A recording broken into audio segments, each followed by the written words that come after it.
Per paskutinės kelias dienas praktiškai šioje vietoje buvo priparkuotas, kaip ir šitas prabangus Mercedesas, Rolls Royce'as, Ferrari iš Baltarusijos. Ir ką daryti su tokių prabangių automobilių šeimininkais, kurie nepaiso kelių taisyklių ir kurie galvoja, kad jie turi teisių per daug.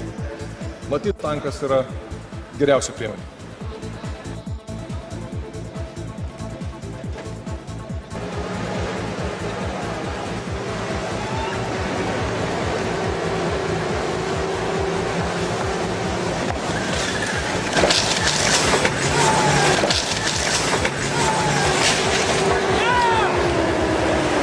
Jeigu automobilis parkuos blogai, bus va taip.